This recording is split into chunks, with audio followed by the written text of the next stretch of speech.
ಗುರುಜಿ, ನೀವು ಹೇಳ್ತಿದ್ರಿ ಕಾರ್ಯಕ್ರಮದ ಪ್ರಾರಂಭದಿಂದಲೂ ತಲಕಾಡಿನ ವಿಶೇಷತೆಯ ಕುರಿತು, ಜೊತೆಗೆ ನೀವು ಹೇಳಿದ್ರಿ ದ್ರೌಪದಿ ಕೂದಲನ್ನ ತೊಳ್ಕೊಳ್ಳುವಾಗ ಹಾವು ಬಂದು ಸೇರ್ಕೊಂಡ್ಬಿಡತ್ತೆ ಅಂತ. ಮುಂದೇನಾಗತ್ತೆ?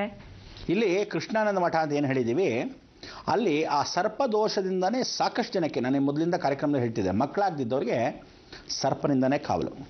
ಎಲ್ಲ ದೇವತೆಗಳಿಗೂ ಸರ್ಪನೇ ಕಾವಲು. ಇವತ್ತು ದ್ರೌಪದಿಗೆ ಮಕ್ಕಳಾಗದೇ ಇದ್ದ ಸಮಯದಲ್ಲಿ, ಉಪಪಾಂಡವರ ಸಂಹಾರವನ್ನು ಮಾಡೋ ಸಮಯದಲ್ಲಿ ಆ ದ್ರೌಪದಿಗೆ ಸಂತಾನ ಅಭಿವೃದ್ಧಿ ಆಯ್ತಾ ಇಲ್ವಾ ಅನ್ನೋಕ್ಕೆ ಆ ರಾಹುತತ್ವೇ ಕಾರಣ. ಅದಕ್ಕೆ ಅಂದು ಆ ಕೇಶವನ್ನು ಈ ತಲಕಾಡಲ್ಲೇ ಅವಳು ತೊಳ್ಕೊಂಡ ಇದ್ದ ಸಮಯದಲ್ಲಿ ಹಾವು ಒಂದು ಅಲ್ಲಿ ಸೇರ್ಕೊಂಡ್ಬಿಡುತ್ತೆ. ಈ ಹಾವು ಇನ್ಯಾರೂ ಅಲ್ಲ, ಅನಂತಂ ವಾಸುಕಿಂ ಶೇಷಂ ಪದ್ಮನಾಭಂಚ ಕಂಬಲಂ ಶಂಖಪಾಲಂ ದಾತ್ರಾಷ್ಟಂ. ಅಂದರೆ ದಾತ್ರಾಷ್ಟಂ ಅಂತಕ್ಕಂಥ ಒಂದು ಹಾವು ಏನು ನವರಾಗದಲ್ಲಿ ಒಂದು ಹಾವಾಗಿದೆ, ಆ ದಾತ್ರಾಷ್ಟವೇ ವಿಶೇಷತೆ.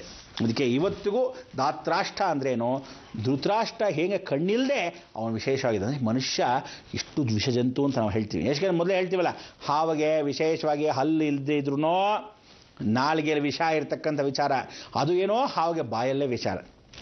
ಕೊಂಡಿಯಲ್ಲಿ ವಿಶೇಷವಾಗಿ ಹಿಂದ್ಗಡೆ ಕುಗ್ತಾ ಇರುತ್ತೆ, ಯಾರದು? ಚೇಳು. ಅದಕ್ಕೆ ಅಂಥ ಒಂದು ಚೇಳಿಗೆ ಬಾಲ್ದಲ್ಲೇ ವಿಷ, ಮನುಷ್ಯನಿಗೆ ತಲೆ ಕೂದಲಿಂದ ಕಾಲವರೆಗೂ ವಿಷ ಅಂತ ಕಾರ್ಯಕ್ರಮದಲ್ಲಿ ಹೇಳ್ತಿರ್ತೀವಿ. ಹಾಗೆ ಆ ತಲೆಯ ಭಾಗದಿಂದ ಕಾಲವರೆಗೂ ಇದ್ದ ದೊಡ್ಡ ಹಾವು ಅಂದರೆ ಇವಳಿಗೆ ಆ ಕೇಶ ಅಷ್ಟು ದೊಡ್ಡದಾಗಿತ್ತು. ಅದಕ್ಕೆ ಹೇಳೋರು, ರಕ್ತವನ್ನು ಯಾರು ಆ ಸೀರೆಯನ್ನು ಸೆಳೆದಿರ್ತಾನೆ ದುಶ್ಯಾಸನ, ಆ ದುಶ್ಯಾಸನನ ಸಾಯಿಸಿ ಆ ತೊಡೆಯಲ್ಲಿರ್ತಕ್ಕಂಥ ರಕ್ತವನ್ನು ನಿನಗೆ ಹಚ್ತೀನಿ ಕಣಮ್ಮ ದ್ರೌಪದಿ ಅಂತ ಹೇಳಿರೋರು ಯಾರೋ? ಭೀಮ. ಆಗ ಆ ರುಂಡವನ್ನು ಚೆಂಡಾಡಿ ಆ ರಕ್ತವನ್ನು ಕೇಶವಾಗಿ ಹಚ್ಚಿರ್ತಾನಲ್ಲ, ಆ ಹಚ್ಚಿರತಕ್ಕಂಥ ವಿಚಾರ ಯಾವಾಗ? ಯುದ್ಧಕ್ಕೆ ಸಮಯ. ಆದರೂ ಇನ್ನೂ ಆಗದೆ ಇದ್ದಾಗ ಆ ಹಾವು ಒಳಗೆ ಸೇರ್ಕೊಂಡ್ಬಿಟ್ಟಿರ್ತಲ್ಲ. ಇವಳು ಗೊತ್ತೇ ಅಂದರೆ ಅಷ್ಟು ದೊಡ್ಡ ಹಾವು ಸೇರ್ಕೊಂಡ್ರು ಇವಳಿಗೆ ಎಷ್ಟು ಕೇಶ ಇರಬೇಕು ಅಂತ ನೀವು ಇಮ್ಯಾಜಿನ್ ಮಾಡಬೇಕು.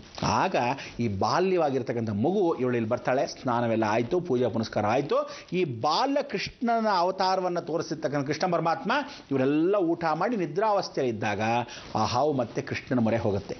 ಆಗ ಆ ಕೃಷ್ಣ ಹೀಗೇ ಆ ಜಡೆಯನ್ನು ಎಳಿತಾ ಬರ್ತಾನೆ.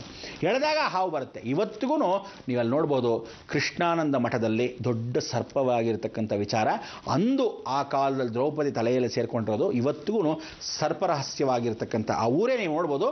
ಈಗ ಗೋಕರ್ಣ ಅಂತ ಹೋಗ್ತೀವಿ. ಗೋ ಅಂದರೆ ಹಸು, ಕರ್ಣ ಅಂದರೆ ಕಿವಿ. ಹಸುವಿನ ಕಿವಿ ಆಕಾರದಲ್ಲೇ ಇದೆ ಗೋಕರ್ಣ ಪೂರ್ತಿ. ಮೇಲಿಂದ ನೋಡ್ಬೇಕು ನೀವು, ಹೆಲಿಕಾಪ್ಟರ್ ನೋಡಿದಾಗ ಓ ಗೋಕರ್ಣ ಆಕಾರದಲ್ಲಿದೆ, ಅಲ್ಲಿ ಲಿಂಗ ಪ್ರತಿಷ್ಠಾಪನೆ ಅಂತೀವಿ. ಹಾಗೆ ಸರ್ಪದ ಆಕಾರದಲ್ಲಿ ಇರತಕ್ಕಂಥ ಊರು ತಲಕಾಡು. ತಲಕಾಡಿನ 5 ಲಿಂಗಗಳನ್ನು ಸುತ್ತಕೊಂಡಿರತಕ್ಕಂಥ ಕೃಷ್ಣಾನಂದ ಮಠ ಏನು ಮಧ್ಯದಲ್ಲಿದೆ, ಹಾವಿನ ಹೆಡೆ ಹೀಗಿದೆ. ಆ ಕೃಷ್ಣನಿಗೆ ಮೇಲೆ ಹೀಗಿದೆ, ಹಾವು ಹೀಗೆ ಪೂರ್ತಿ ಸುತ್ತಕೊಂಡಿದೆ. ಆ ಕೃಷ್ಣನಿಗೆ ಮತ್ತೆ ವಾಪಸ್ ಬಂದಿರತಕ್ಕಂಥ ಸರ್ಪಯೋಗ ಈ ಕ್ಷೇತ್ರದಲ್ಲೇ.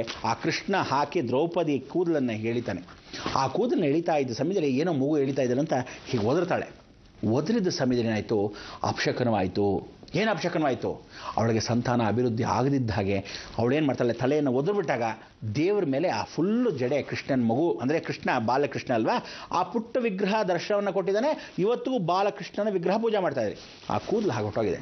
ಆ ಕೂದಲು ಅವಳು ಹೊಟ್ಟೋಗಿರೋದ್ರಿಂದ ಇವತ್ತಿಗೂ ನೀವು ನೋಡ್ಬೋದು, ಕೃಷ್ಣನ ವಿಗ್ರಹದ ಮೇಲೆ ಆ ಕೂದಲು ಎಳೆಗಳು ಏನು ಹೋಗಿದೆ, ಆ ಕಲ್ಲು ವಿಗ್ರಹದ ಮೇಲೆ ಇವತ್ತಿಗೂ ಸಾಕ್ಷಿ ರೂಪವಾಗಿದೆ. ಅವಳು ಹೀಗೆ ಒದರಿರ್ತಾಳೆ. ಆ ಒದ್ದೆ ಸಮಯಕ್ಕೆ ಯಾವತ್ತೂ ಹೆಣ್ಮಕ್ಳು ಹಿಂಗೆ ಜಡೆ ಒದರಬಾರ್ದು, ಯಾರ ಮುಂದೆ ತಲೆ ಬಾಚ್ಕೋಬಾರ್ದು ಅಂತ ಆ ಕಾಲದ ಸಂಪ್ರದಾಯ ಹೇಳೋರು. ಇಂಥವ್ರಿಗೆ ಸಂತಾನ ಆಗಲ್ಲ, ಶಾಪ ಆಗಿಬಿಡುತ್ತೆ. ಕೃಷ್ಣ ಆಗ ಸ್ವಂತ ಇವಳು ಹೀಗೆ ಆ ಕಾಲದಲ್ಲಿ ಕಾಪಾಡಿದ್ದವಳಿಗೆ ಇವಳು ಗೊತ್ತಿಲ್ಲ. ಆದರೂ ಹಾವು ಏನೋ ವಿಚಾರ ಅಂದರೆ ಇವನು ಈ ಮಗು ಆಡ್ತಾ ಇದ್ದ ಸಮಯ ಹೀಗೆ ಎತ್ತು ಹಾಕ್ಬಿಡ್ತಾಳೆ.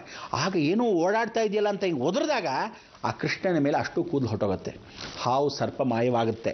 ಆದರೆ ಅಲ್ಲಿರ್ತಕ್ಕಂಥ ನಿಗೂಢ ರಹಸ್ಯ ಅಂದರೆ, ಈ ಮಠಕ್ಕೆ ಯಾರು ಬಂದು ಸೇವೆನ ಸಲ್ಲಿಸ್ತಿರೋ ಸರ್ಪದೋಷಗಳು ಹೋಗುತ್ತೆ. ಯಾರಿಗೆ ಮಕ್ಕಳಿಲ್ವೋ ಅವರಿಗೆ ಅಭಿವೃದ್ಧಿ ಆಗ್ತಕ್ಕಂಥ ಅವಕಾಶ. ಗಂಡ ಹೆಂಡತಿರು ಸಮೇತವಾಗಿ ಇಲ್ಲಿ ಬಂದು ಗುರುಗಳನ್ನ ನಮಸ್ಕಾರ ಮಾಡಿಕೊಂಡು 5 ಲಿಂಗಗಳ ದರ್ಶನ ಮಾಡಿ ನಾರಾಯಣ ದರ್ಶನವನ್ನು ಮಾಡ್ತಾರೋ ಸಂತಾನ ಗ್ಯಾರಂಟಿ ಅಭಿವೃದ್ಧಿ. ಆದರೆ ಒಂದು ದೋಷ ಏನು ಅಂದರೆ, ಇವತ್ತಿನವರೆಗೂ ಆ ದ್ರೌಪದಿಗೆ ಸಂತಾನ ಇಲ್ಲದೆ ಇರತಕ್ಕಂಥ ಅವಕಾಶವನ್ನು ಅಂದಿನ ಕಾಲದಲ್ಲಿ ಹಾಕಿರ್ತಕ್ಕಂಥ ಶಾಪ ಏನು ಅಂದರೆ, ಅವಳು ಪಂಚಪಾಂಡಾಳಿ, ಅದಕ್ಕೆ ಪಾಂಚಾಲಿ ಅಂತ ಹೇಳಿದ ಪಂಚಪಾಂಡವರ ಸಮೇತ ಇವಳು ಒಬ್ಬಳು ಹೋಗಿರೋದ್ರಿಂದ ಅವತ್ತಿನ ದಿವಸ ಶಾಪ. ಹೆಣ್ಣು ಮಕ್ಕಳು ಅವತ್ತಿಗೆ ಗಂಟು ಕಟ್ಟು ಅಂತ ಹೇಳಿದ್ರು. ಆ ಗಂಟನ್ನು ಅವಳು ಕಟ್ಟೇ ಇರೋದಕ್ಕೋಸ್ಕರ ಅಲ್ವಾ ಈ ಹಾವು ಹೋಗಿ ಸೇರ್ಕೊಂಡಿದ್ದು. ಆದರೆ ಆ ಶಪಥವನ್ನುಗೋಸ್ಕರ ಇವನು ಕಾಯ್ತಾ ಇದ್ಲು. ಅವಳೇನು ಯಾವಾಗ ಗಂಟು ಕಟ್ತೀನಿ ಅಂದರೆ, ದುಶ್ಯಾಸನ ಸಂಹಾರ ಆದ ಮೇಲೆ ಆ ಜಡೆಯಲ್ಲಿ ನಾನು ಕೂದಲು ಕಟ್ಟಿರಲಿಲ್ಲ ಅವಳು. ಅದಕ್ಕೆ ದುಶಾಸನ ಸಂಹಾರವಾಗಕ್ಕೆ ಮೊದಲನೇ ಸೂಚನೆ ಈ ಹಾವು ಸೋಟ್ರಿದೆ. ಅವಳ ಜಡೆಯನ್ನು ಕಟ್ಕೊಂಡಿರ್ತಕ್ಕಂಥದ್ದು ಇವತ್ತಿಗೂ ದ್ರೌಪದಿಗೆ ನಾಗಾಭರಣನೇ ಅವಳಿಗೆ ಭೂಷಣ. ಅದಕ್ಕೆ ಇವತ್ತು ಎಲ್ಲೇ ದ್ರೌಪದಿ ವಿಗ್ರಹ ಇದೆಯೋ ಅವಳು ಮಹಾಸಾಧ್ವಿಮಣಿ, ಅವಳಿಗೆ ಯಾವತ್ತೂ ಹಾವು, ಅದಕ್ಕೆ ಇವಳು ನಾಗಲೋಕದವಳು ಅಂತ ಕರಿತೀವಿ. ಅದಕ್ಕೆ ದ್ರುಪದನಿಗೆ ಹುಟ್ಟಿರ್ತಕ್ಕಂಥ ಮಗಳು ಇನ್ಯಾರೂ ಅಲ್ಲ, ಸಾಕ್ಷಾತ್ ನಾಗಕನ್ಯೆ, ಇವಳೇ ನಾಗಲಕ್ಷ್ಮಿ ಅಂತ ಕಲಿಯುಗದಲ್ಲಿ ಅವತರಿಸ್ತಾಳೆ. ಇಂಥ ಅವತಾರ ಆಗಿರ್ತಕ್ಕಂಥ ಹಾವುಗಳು ಯಾವತ್ತು ಕನ್ಯೆ ಆಗಿರ್ತಾಳೋ ಸಾಕ್ಷಾತ್ ದ್ರೌಪದಿ. ಅದಕ್ಕೆ ಕೃಷ್ಣ ಪರಮಾತ್ಮನಿಗೆ ತೋರಿಸ್ತಕ್ಕಂಥ ಒಂದು ಒಳ್ಳೆ ಪಟವನ್ನು ನಿಮ್ಗೆ ತೋರಿಸ್ತೀನಿ. ಪಂಚಭೂತಗಳನ್ನು ಆಲಿಂಗನೆ ಮಾಡ್ಕೊಳ್ಳೋ ಕೃಷ್ಣ ಇವತ್ತವರೆಗೂ ಜೀವನ ರಹಸ್ಯ ಎಲ್ಲೂ ಇಲ್ಲ, ಅದು ಏಕೈಕವಾಗಿರ್ತಕ್ಕಂಥದ್ದು ಮೂರೇ ಸ್ಥಳದಲ್ಲಿ. ಅದರಲ್ಲಿ ಆ ಪಟ ನನ್ನ ಹತ್ರನೂ ಒಂದು ವಿಶೇಷವಾಗಿರ್ತಕ್ಕಂಥದ್ದು, ನಮ್ಮ ತಾತನ ಕಾಲದಿಂದ ವಿಶೇಷವಾಗಿರ್ತಕ್ಕಂಥದ್ದು. ಅದರ ರಹಸ್ಯ ಏನು ಹೇಳುತ್ತೆ ಅಂದರೆ, ಅಗ್ನಿಜ್ವಾಲಾಮುಖಿ ಅಂದರೆ ಈಶ್ವರನ ಯಾವತ್ತು ಕೃಷ್ಣ ತಬ್ಕೊಂತಾನೋ ಆ ಪಂಚಭೂತಗಳ ತತ್ವ 5 ಲಿಂಗಗಳು ಎಲ್ಲಿರುತ್ತೋ 5 ಲಿಂಗನ ಆಲಿಂಗನ ಮಾಡ್ತಾನೋ ಅಲ್ಲಿ ಸರ್ಪಯೋಗದಲ್ಲಿ ಕಾಣ್ತಕ್ಕ ಅಗ್ನಿಜ್ವಾಲನೆ ಸಾಕ್ಷಾತ್ ದ್ರೌಪದಿ. ಅದಕ್ಕೆ ಕೃಷ್ಣ ಪರಮಾತ್ಮನಿಗೆ ದ್ರೌಪದಿ ಅಂದರೆ ಹೆಣ್ಣು ಮಕ್ಕಳು ಕನ್ಯೆಯಾಗಿ ಉಳಿದಾಗ ಅವರಿಗೆ ಸೆಕ್ಯೂರಿಟಿ ಬೇಕಾದಾಗ ಆ ಕಾಲದಲ್ಲಿ ಹೇಳೋರು, ಯಾರೋ ಜೊತೆಗೆ ಸೆಕ್ಯೂರಿಟಿ ಹೋಗೋ ಅಂತ.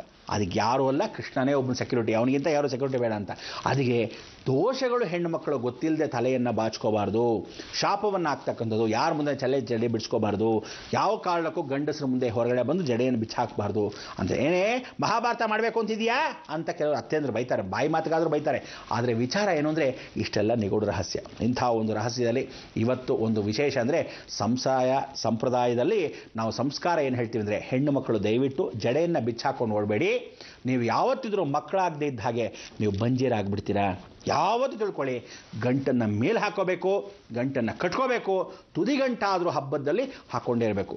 ತುದಿ ಗಂಟನ್ನು ಯಾವತ್ತು ಬಿಚ್ತೀರಾ, ಧರ್ಮಶಾಸ್ತ್ರ ಪ್ರಕಾರ ಕೃಷ್ಣ ಪರಮಾತ್ಮ ಹಾಕಿರೋ ಶಾಪ ನಿಮಗೆ ಯಾವತ್ತಿದ್ರೂ ಮಕ್ಕಳ. ಅದಕ್ಕೆ ಎಷ್ಟೋ ಜನ ಮದುವೆ ಆಗಿದ್ದಕ್ಕೆ ಮೊದಲು ಸುಮ್ಮನೆ ಜಡೆ ಬಿಟ್ಕೊಂಡು ಓಡಾಡಿರ್ತಾರೆ, ಅವ್ರು ಗೊತ್ತಿಲ್ಲದೇನೆ ಮಕ್ಕಳಾಗಲ್ಲ. ಅಬಾರ್ಷನ್ಸ್ ಮೇಲೆ ಅಬಾರ್ಷನ್ಸು, ಅಬಾರ್ಷನ್ ಬಹಳ ವರ್ಷ ಆಗ್ತಾ ಇರುತ್ತೆ. ದುರಹಂಕಾರ, ದಿಮಾಕು ಇವರಿಗೆ ಜಾಸ್ತಿ ಇರುತ್ತೆ, ಹೆಣ್ಮಕ್ಳಿಗೆ ಜಾಸ್ತಿ ಇರುತ್ತೆ. ಅದಕ್ಕೆ ನೀವುಗಳು ಸೀತಾಮ್ಮನವರಾಗಬೇಕು, ದ್ರೌಪದಿ ಆಗಬೇಕು, ಯೋಚನೆ ಮಾಡಬೇಕು ನಮ್ಮ ಸಂಸ್ಕಾರದಲ್ಲಿ. ಇಂಥ ಒಂದು ಸಂಸ್ಕಾರ ನಮ್ಮ ಭಾರತ ದೇಶದಲ್ಲಿ ಇವತ್ತಿಗೂ ಜೀವಂತವಾಗಿದ್ದಕ್ಕೆ ಸಾಕ್ಷ್ಯರೂಪ ನಮ್ಮ ಬ್ರಹ್ಮಾಂಡ ಲೋಕ. ಅದಕ್ಕೆ ಇಂಥ ಒಂದು ಬ್ರಹ್ಮಾಂಡ ಲೋಕದಿಂದ ನಾವು ಲೋಕಕ್ಕೆ ಯಾವತ್ತೂ ಹೇಳ್ತಾ ಇರ್ತೀವಿ, ಏನು ಹೇಳ್ತೀವಿ ನೋಡಿ, ಲೋಕ ಸಮಸ್ತ ಸುಖಿನೋ ಭವಂತು, ಸನ್ಮಂಗಳಾನಿ ಭವಂತು. ಗುರುಜಿ, ಬಾಲಕೃಷ್ಣಾನಂದ ಆಶ್ರಮದ ಕುರಿತು ಬಹಳ ವಿಶೇಷವಾದ ಮಾಹಿತಿಯನ್ನ ನೀಡ್ತಾ, ಜೊತೆಗೆ ನಮ್ಮ ಎಲ್ಲ ಹೆಣ್ಣು ಮಕ್ಕಳಿಗೂ ಕೂಡ ಒಂದು ನೀತಿ ಪಾಠವನ್ನ ಹೇಳಿದ್ದೀರಾ.